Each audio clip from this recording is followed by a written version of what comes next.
Olá, eu sou a professora Karine e esse vídeo é para falarmos um pouquinho sobre o que nós vamos ter nesse canal. Este é um canal para falar sobre conteúdos didáticos de biologia, ou seja, os conteúdos que a gente vê no ensino fundamental e médio, focando principalmente no ensino médio. E o que é biologia? Biologia é a ciência responsável pelo estudo da vida. Então, nós temos duas palavras que devem ressaltar nessa frase, que é ciência e vida. Para você estudar a vida, você tem que saber, você tem que estudar não só aquilo que está vivo, mas também aquilo que não é vivo, mas que faz parte do ambiente em que esse organismo vivo vive, ou que ele se alimenta, ou que ele necessita. Então, tudo que está relacionado com a vida tem que ser estudado dentro da biologia. Então, da origem da vida, das teorias que você tem para a origem da vida, já que a gente ainda não sabe como a vida surgiu, a gente tem algumas hipóteses que estão sendo testadas, estudadas, e quem sabe um dia a gente descubra como a vida se originou na Terra. E nós temos o estudo de tudo que surgiu de vida, que nós temos estudos fósseis, alguma coisa que diga que aquele ser vivo viveu em algum momento, até os seres vivos que nós temos hoje. Então, nós temos a botânica para estudar toda a questão da parte de vegetais, a zoologia dentro dos animais. Dentro desse, nós temos a origem da vida, a evolução, a história evolutiva desses animais, como ele funciona, como ele se comporta. Então, tudo isso faz parte do estudo da biologia. Agora, uma coisa que me chama bastante atenção e que algumas pessoas não se importam muito com isso, não levam isso a sério, é a questão da biologia ser uma ciência. Então, todo o conteúdo que a gente vê no ensino fundamental e médio é baseado no que os estudos científicos verificaram como sendo verdade. Porém, a ciência não traz nenhuma verdade absoluta.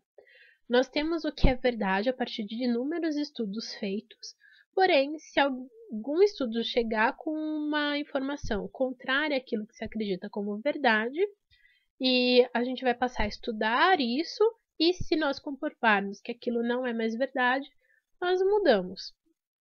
Então, o que a gente estuda é aquilo que é aceito como verdade até aquele momento. A partir do momento que alguém descobrir que aquilo funciona de uma maneira diferente, a gente vai mudar o que a gente sabe, correto?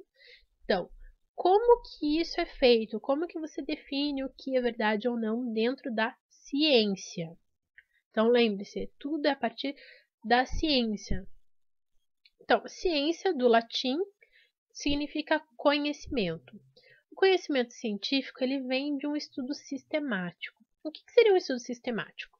É um estudo que ele ocorre continuamente. Então, você está sempre fazendo aqueles estudos e eles seguem alguns critérios que entram nesse método científico. O método científico ele vai ser um conjunto de normas e essas normas vão determinar como que você vai fazer um estudo, as análises, dependendo da área em que você está atuando. Por exemplo, dentro da biologia tem a parte da genética.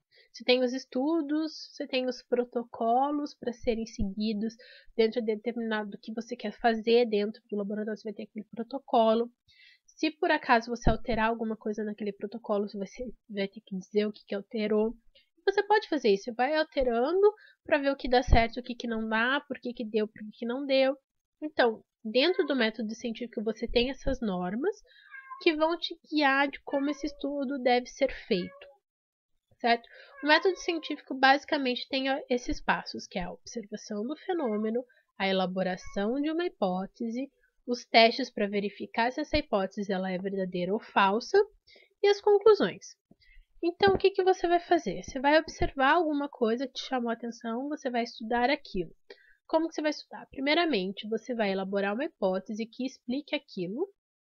E daí, a partir dessa hipótese, você vai ver quais os testes que você precisa fazer. Você vai fazer experimento, qual tipo de experimento, como é que você vai conduzir esses experimentos. Esses experimentos vão ser feitos em laboratório, vão ser feitos em campo, que material que você tem que utilizar, enfim, tudo isso entra nessa parte de testes. As análises que você vai fazer dos seus resultados dos testes, né, dos dos experimentos e a partir daí você vai verificar se aquela tua hipótese ela é verdadeira ou não. Se você rejeitar a hipótese, você vai elaborar uma nova hipótese, vai fazer os testes de acordo com essa nova hipótese para verificar se ela é ou não verdadeira. Se você aceitar essa primeira hipótese, ou a segunda ou a terceira hipótese, você vai definir que aquilo ocorre daquela maneira. A partir de então, você vai publicar isso para a comunidade científica, não só para a comunidade científica, mas quem vai poder aceitar ou rejeitar isso vai ser a comunidade científica. Então, os cientistas daquela área vão ler o que você escreveu sobre o teu experimento, vão discutir, vão analisar, e eles podem refazer os seus experimentos nas mesmas condições que você fez, para aceitar ou não aquela hipótese sua. Eles podem chegar aos mesmos resultados, a resultados muito parecidos, mas com alguma diferença, ou eles podem chegar a resultados totalmente diferentes. A partir do momento que você chega a diversos resultados que corroboram com aquela sua hipótese, por exemplo, eu disse que isso acontece por x, y e z. Aí, que 10 outros cientistas fizeram os testes iguais ou semelhantes ou até diferentes e chegaram à mesma conclusão de que isso realmente acontece por x, y e z, isso passa a ser aceito cientificamente como verdade. Se desses 10 cientistas, 5, 6, 7 chegarem ao que isso não ocorre por x, y e z, ocorre por x, y e a, aquilo vai continuar sendo estudado até definir, por exemplo, que ocorre realmente por x, y e a. A partir desse momento, isso que é x, y e a vai ser aceito como verdade.